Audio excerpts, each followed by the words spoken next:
రాజులకు రాజు ప్రభులో ప్రభు అయిన యేసుక్రీస్తు నామమున మీకు శుభములు. ఈరోజు దేవుడు మనకు అనుగ్రహించిన వాక్య ధ్యానము ప్రవక్త అయిన దానియేలు గ్రంథము 6వ అధ్యాయము 16వ వచనము. నీవు అనుదినము తప్పక సేవించుచున్న నీ దేవుడే నిన్ను రక్షించును.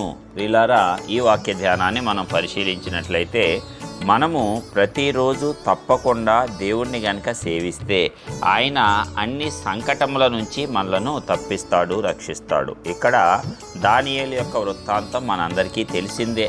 దానియేలు విడవకుండా ముమ్మారు యెరూషలేము తట్టు తన యొక్క చేతులెత్తి ప్రార్థన చేసేటువంటి భక్తి కలిగినటువంటి వాడిగా దేవుని యొక్క వాక్య లేఖనం మనకు స్పష్టం చేస్తుంది. కాబట్టి దానియేలు ఎలాంటి ఆజ్ఞలు బయలుదేరినా ఆ రాజ్యములో ప్రార్థనలు చేయకూడదు అని అలాంటి శాసనాలను దుర్బుద్ధితో పుట్టించినా సరే తన దేవుని ఎడల ఉన్నటువంటి భయభక్తులను మాత్రం విడిచిపెట్టలేదు. ప్రతిరోజు తాను సేవించేటువంటి అలవాటును మాత్రం మానుకోలేదు. ముమ్మారు అదే విధముగా సేవించుట ద్వారా, ప్రార్థించుట ద్వారా శత్రువులు మరి ఆ యొక్క అబద్ధపు శాసనములను బట్టి దానియేలును శిక్షించాలని చూశారు. మనందరికీ ఇది తెలిసిన విషయమే. మరి తన యొక్క భక్తిలో నిలకడగా ఉన్నందుకు ఆ యొక్క శ్రమ లోకరీతిగా అపవాది కల్పించాడు. అంటే సింహాల బోన్లో వేసేస్తే భయపడిపోయి విశ్వాసాన్ని వదిలిపెడతామేమో, భయపడిపోయి దేవుణ్ణి వదిలిపెట్టేసి ఆయనకు ప్రార్థించకుండా, మందిరానికి రాకుండా, ఆయనకు మొర్ర పెట్టకుండా ఉంటామేమో, ఆయన కార్యాలన్నీ ఆపు చేసేస్తామేమో భయపెడితే అనేటువంటి రీతిగా అపవాది ప్రయత్నం చేస్తూ ఉంటాడు. అది ఇప్పుడు కొనసాగుతుంది.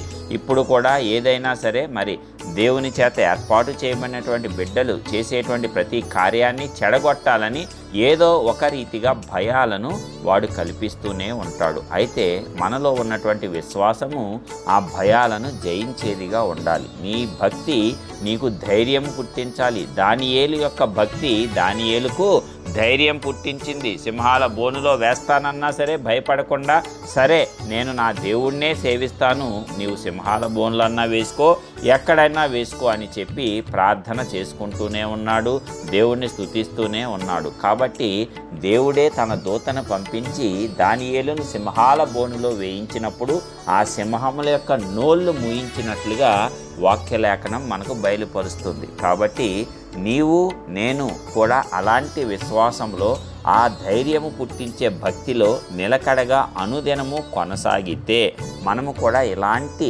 సందర్భాలు ఎదురైనప్పుడు విజయవంతంగా వాటిలోంచి బయటకు దేవుని శక్తి ద్వారా తీసుకొని రాబడతాము. అదంతా దానియేలు శక్తి కాదు, కానీ దేవుని యొక్క శక్తి, దేవుని కృప. దానికి దానియేలు యొక్క అనుదిన అలవాట్లు అనేవి ఉపయోగపడ్డాయి. అందుకే నీవు నేను అనుదినము అలవాటు చేసుకోవాలి. అనుదిన ఆత్మీయ ఆహారము అనేటువంటి అలవాటును చేసుకుంటూనే ఉండాలి. ఏదో ఆదివారం విశ్రాంతి దినం మాత్రమే వెళ్తున్నాము అంటే కాదు, కానీ ఇక దినములు సమీపించి ఉన్నవి కాబట్టి త్వరపడి ప్రతిరోజు కూడా మనము దేవుణ్ణి సేవింపబద్ధులమై ఉన్నాము. ఇది ఖచ్చితంగా ప్రతి ఒక్క విశ్వాసి చేయాల్సిందే. కాబట్టి మనము కూడా అనుదినము ఆయన్ను సేవిస్తే ఆ అనుదినము సేవించు ఆ దేవుడు ఎల్లప్పుడూ కూడా మనల్ని రక్షించటానికి, మనల్ని కాపాడటానికి సిద్ధంగానే ఉన్నాడు. దానియేలు లాంటి భక్తి సాధన మనము కూడా చేసి అద్భుత ఆశ్చర్య కార్యాలు మనకు కష్టాలు ఎదురైనప్పుడు వచ్చేలాగున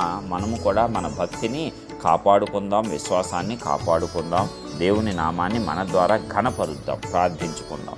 సర్వోన్నతుడా, గొప్ప దేవ, ప్రియ పరలోకపు తండ్రి, మీ ఘనమైన శ్రేష్టమైన నామానికి వందనాలు చెల్లిస్తున్నాం.